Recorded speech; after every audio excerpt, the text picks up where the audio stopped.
ચર્ચા કરીશું. આપણી સાથે સીઆર ફોરેક્સના ફાઉન્ડર અને એમડી અમિત પવારી જોડાઈ ગયા છે. અમિતજી, સ્વાગત છે આપનું સીએનબીસી બજાર પર. તો અમિતજી, આપણે જે રીતે ઉલ્લેખ કર્યો, લગભગ દરેક દિવસે આપણે અહીંયા આગળથી જોઈ રહ્યા છે રૂપિયો રેકોર્ડ નીચલા સ્તરની ઉપર બંધ થતો દેખાઈ રહ્યો છે. અને એક વખત ગયા સપ્તાહે પણ લગભગ આપણે 85.80ની આસપાસ આવ્યા હતા, પણ આરબીઆઈના ઇન્ટરવેન્શન લગભગ થયું હતું. પણ આજે જે આપણે જોઈ રહ્યા છે 85.83ની આસપાસ રૂપિયો, તો આપ કઈ રીતે જોઈ રહ્યા છો રૂપિયાની ચાલને? કયા રીઝન્સ રહ્યા છે આ ઘટાડાના?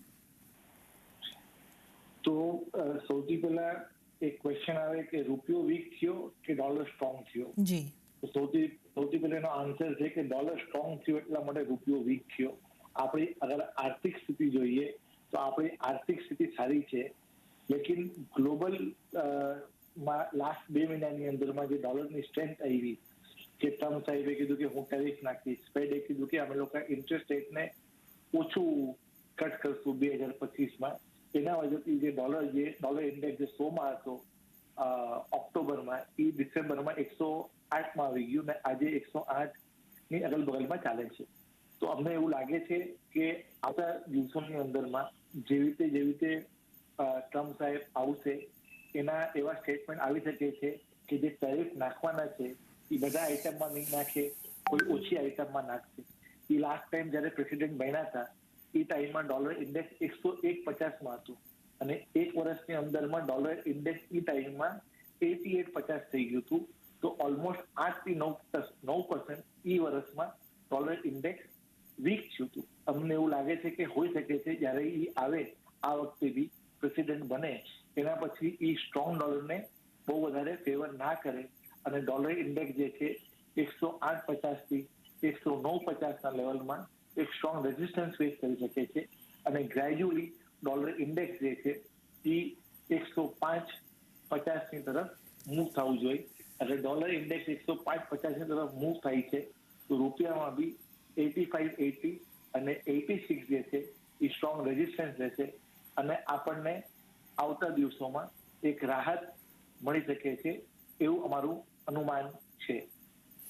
જી અમિતજી, તો એક રાહતના અનુમાન તમે ચોક્કસપણે કરી રહ્યા છો, પણ ખાસ આપણા દર્શકોને એ માટે હું આ ખાસ ક્વેશ્ચન પૂછવા માગું છું. જે રીતે આપણે જોઈ રહ્યા છે મોટાભાગની એશિયન કરન્સી નબળી પડી રહી છે. જે રીતે તમે સમજાવ્યું કે ડોલર ઇન્ડેક્સ મજબૂત થયો કે રૂપી નબળો પડ્યો, તો ડોલર ઇન્ડેક્સની મજબૂતી વધુ કામ કરી રહી છે. પણ જે રૂપિયો નબળો થઈ રહ્યો છે, શું એ ચિંતાનું કારણ છે? કારણ કે અમુક જે ઇમ્પોર્ટ અને એક્સપોર્ટને આ બધી વસ્તુઓને આપણે જોતા હોઈએ, એને જોતા પણ અમુક રૂપિયાને નબળો થવા દેવો પડતો હોય છે. તો આ ચિંતાનો વિષય છે કે આપણે માટે આ રૂપિયાનું નબળું થવું ચિંતાજનક નથી અને આ યોગ્ય છે? એમાં શું હોય, કોઈ મારા નાની ડોટર છે એ મને પૂછે કે ચા પીવો જોઈએ કે ચા ના પીવો જોઈએ. તો અગર આપણે ચા એક લિમિટેડ ક્વોન્ટિટીમાં પીતા હોઈએ તો એનું કઈ નુકસાન ના થાય. અગર ડોલર ઇન્ડેક્સ 8%થી વીક થયો છે, 8%થી ડોલર ઇન્ડેક્સ સ્ટ્રોંગ થયો છે અને બીજી બધી કરન્સી 2%, 3%, 4%થી વીક થઈ છે અને આપણે 1-1.5%થી વીક થયા હોય તો એમાં કઈ વાંધો નથી બસ. તો અને આપણી આર્થિક સ્થિતિ કેવી છે એની ઉપર બી ડિપેન્ડ કરે છે કે ભાઈ આપણા આર્થિક સ્થિતિના વજહથી રૂપિયો વીક થયો છે. એટલે પાકિસ્તાની જે રૂપિયો છે એ જે વીક થયો છે એ એના આર્થિક સ્થિતિ માટે વીક થયો છે. આપણો જે રૂપિયો જે વીક થયો છે એ રૂપિયાની વીકનેસ પણ નથી થયો. આપણી આર્થિક સ્થિતિ સારી છે.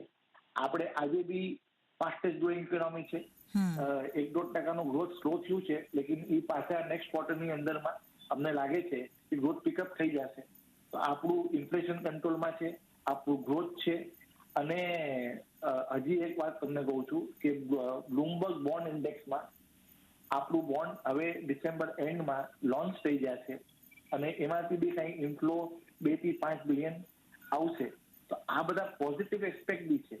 તો એવું કંઈ ગભરાવાની વાત નથી કે આપણો નબળો રૂપિયો વીક થાય છે એ ચિંતાજનક વાત છે. આપણી પાસે એડ્યુકેટ રિઝર્વ છે, આપણું ગ્રોથ ઇન્ટેક્ટ છે, આપણું ઇન્ફ્લેશન અંડર કંટ્રોલ છે અને આરબીઆઈ પાસે આજે જે ટૂલ છે એ ઘણા બધા સારા છે અને આરબીઆઈ બહુ પ્રોએક્ટિવ છે. They will be easily be able to manage the volatility also. They will be easily available to control the sharp depreciation of rupee.